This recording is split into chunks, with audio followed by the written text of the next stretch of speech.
Welcome back to the Elise Surkov podcast, where we help women in perimenopause and menopause thrive from the inside out.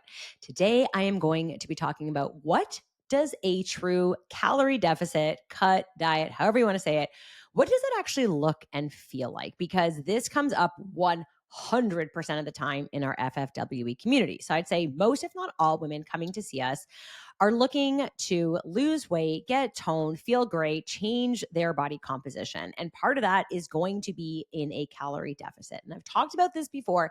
How you want to achieve that deficit is up to you. If you want to eat ice cream all day, if you want to have watermelon all day, if you, whatever the fuck it is you want to do, however you want to achieve that deficit is technically up to you. I don't recommend that as much as I'm not someone who is like a crazy ice cream eater, but like I love chips or French fries. I still wouldn't want to eat that all day, every day. All right. So the whole idea here of hitting that healthy balance of that calorie deficit would be to make sure that you're including all the macronutrients. But let's say you're doing that and you're just like, Elise, I am not losing weight. I am a fucking special snowflake because I try to lose weight and nothing ever works for me.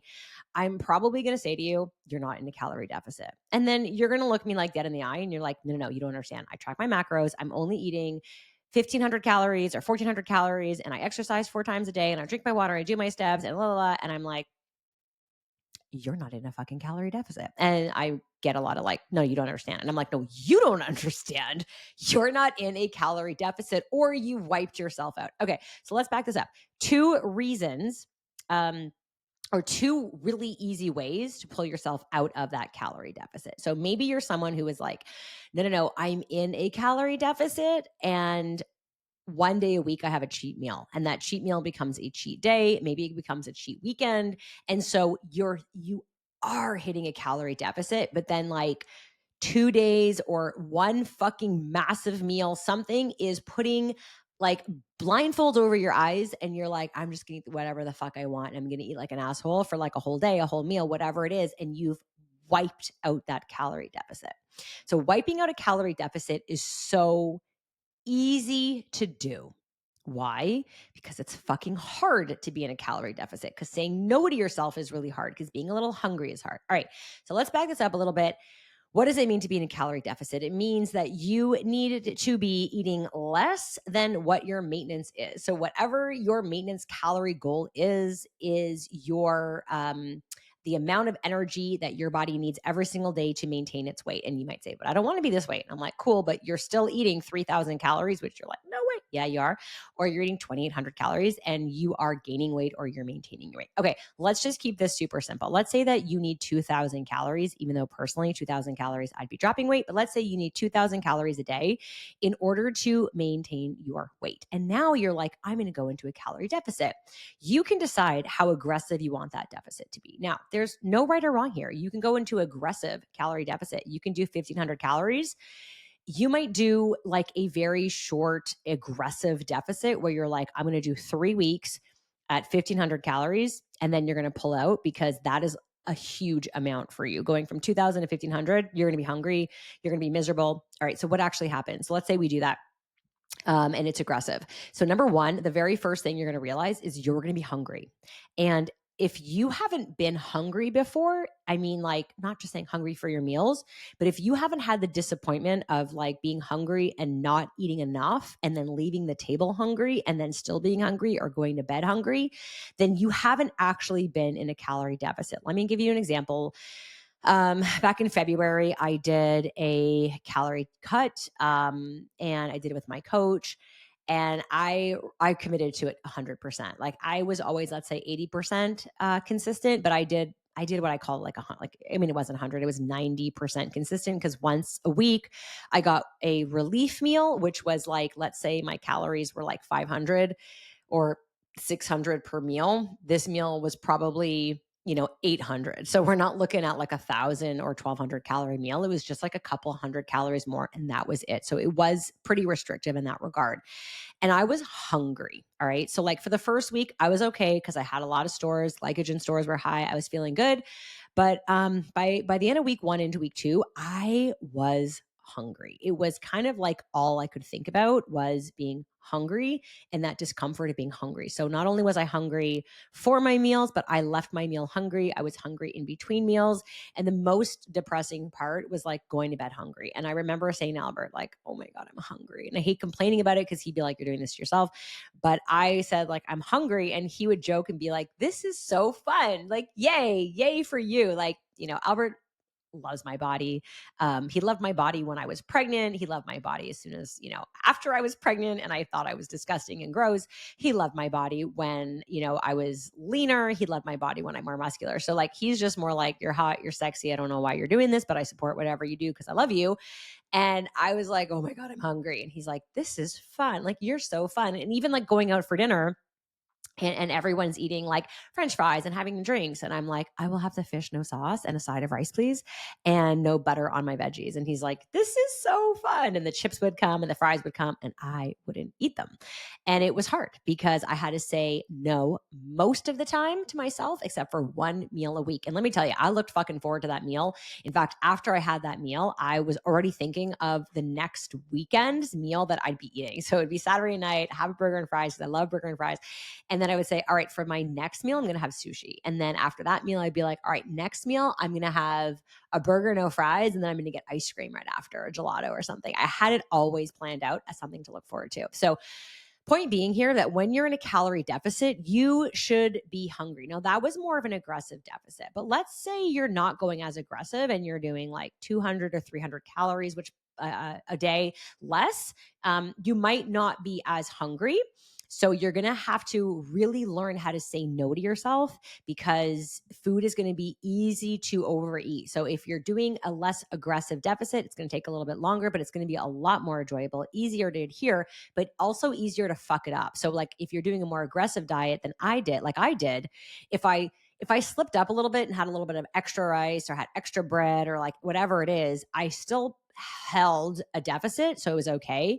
But if it's less aggressive, you don't have that wiggle room. So if you're going more aggressive, you have a little bit of wiggle room. If you go less aggressive, you have no wiggle room. So if you're someone that is like, well, it's just a little bite or it's just a little taste or it's just a little lick, then you have to keep that in mind. That could potentially wipe out your deficit like that. And all that hard work is gone. So if by Monday or Sunday through Friday, you're crushing it. And then on Saturday, you go over a little bit, you've wiped out your deficit. And you've got to learn how to not constantly self-sabotage or pull yourself out. I don't want to say it's necessarily self-sabotage because you could just be doing it like, I was just really hungry and I had extra rice because like I'm getting my period or I had an extra training session. So want to truly paint that picture of like wiping yourself out of that deficit is going to be super easy. But when you're in a cut, when you're in a deficit, you should be hungry. So if you're someone who's like, I'm in a 9-month cut or I diet all the time, I'm like, no, you don't. You think you do because for you, dieting means under eating most of the time and overeating some of the time. I'm going to say that. You likely think that being in a calorie deficit realistically is under eating most of the time and then overeating some of the time. And you end up with like no movement whatsoever. It's like weight hasn't changed. And then you say to me, this shit doesn't work, Elise, and nothing works for me. I'm a special snowflake. And I'm like, no, you just don't realize how easy it is to pull yourself out of that deficit. It is depressing. It is hard. By the way, I hate being in a deficit. I do not like it. Maintenance is hard too, because guess what? If your maintenance is 2000 and you're like, yeah, I'm in maintenance, and you go over maintenance with the same mentality of like, it's just a lick here, it's just a taste here, it's just an extra scoop of ice cream, it's just an extra, serving of rice, you're going to start gaining weight and then be like, nothing ever works for me, right? And so the idea of what a calorie deficit is needs to be retaught or like I say, redefine what a calorie deficit feels like. Because we grew up in the diet culture. We grew up with this. We need to like slash that belief and say like calorie deficits are no joke. So if you're putting yourself in a calorie deficit, you must be mentally prepared. Don't think of it as like a lifestyle. All right. So it's like, I just need to lose some weight. I'm going to go in a calorie deficit. No, no, no. I want you to think about like what's upcoming in your life. Is it summer and you love being on the patio, or you're going to the cottage with the kids, or you're going with your husband, your partner somewhere? Is it like right over the holidays? Is it like you have a lot of things coming up? Is it like I'm not able to like really count my macros or look at my meals because I'm traveling a lot? Whatever it is, like you have to commit to it. So for me, my easiest time of year to be in calorie deficit is February. So like February through April for me has always been easier because it's like the tail end of winter. So I'm just feeling like, I probably used food to comfort myself to get through a lot of shit. But also I make like 100% of my meals because this is the height of hockey season. It is when like we're like wrapping things up, going into playoffs, maybe have a tournament. And so I am constantly, Albert and I are like literally like ships in the night when it comes to that schedule. And me planning my meals and taking food out is like actually easier for me because like I bring my containers, I bring my food, it is all contained. It's not like I'm going out for meals, not entertaining, I'm not being very social. I am committed to my kids at this time of year. So for me, that is super easy versus let's say in July, my kids are all away for a month and Albert and I have like 4 weeks alone. I'm not going to want to be in a fucking deficit. Albert and I love espresso martinis. We got into it like about a year ago. So I'm looking forward to, and I'm not a big drinker. If you've been following me for a while, you know I used to drink like a fish. I don't drink like that anymore. And drinking, by the way, will wipe out your calorie deficit faster than like you can ever imagine. But for me in the summer, I do like to indulge a little bit. So I like to, have a drink here and there. I like to share some fries. Obviously, I'm going to be a little bit more active as well. And then towards the end of the summer, I shut that fucking behavior down because if I just kept doing that, I will gain weight. And again, I know what my body feels like when it starts to put on weight, especially inflammation. Okay. So really think about your life. The second thing is you should be uncomfortable, my girl. Calorie deficits are no fucking joke. Don't take it lightly. Don't just be like, well, it's fine. I'll just start again on Monday. You've just wasted a week of hormonal dysregulation because when you start to cut calories, your metabolism will start to readjust. And if you want to learn more about metabolic adaptation, I will link below the episode on metabolic adaptation and what happens. But your body will respond to what it's doing, what you are doing, and what you're telling it to do. So when you start eating less, your hormones start to downregulate. Leptin starts to downregulate. Ghrelin starts to upregulate. That is the hormone that is your full hormone. Hunger hormone is leptin, and then your one that tells you like, hey, you're hungry is ghrelin. Your thyroid hormones will start to downregulate. Progesterone will likely fall because you're in perimenopause and or menopause, mostly perimenopause. If you're in menopause, then chances are you don't really have much progesterone left at all anyways, or estrogen. So your sex hormones are starting to tank, which means also when you go to the gym and you're lifting, your lifts should not feel great. You shouldn't be hitting PBs. You shouldn't be feeling like full of energy. Your body is literally starting to save its energy because it thinks it's in a state of famine. So this is not a state of thriving. So brain fog might set in, sleep is going to get disrupted, hunger is going to get dysregulated, cravings are going to increase, thyroid is going to downregulate. You're going to start to feel more tired, more irritable, and it's not that fun to be around. Okay. So if you're going to get into this, make sure you fucking get into it and then get out of it. That's kind of the goal with that deficit. But this is literally physiologically what happens. So you're going to find that your sleep is going to start to suffer. You're going to be stressed easier. And if you're in perimenopause, you're probably already stressed easily as it is. So something to consider. So for me, when I was in my deficit, I really was ready to come out of it because I wasn't sleeping well. I was super irritable. My stress was so high. And I said to my coach, all right, you know what? This is not the right time for me. I'm personally just going through a lot of stress right now.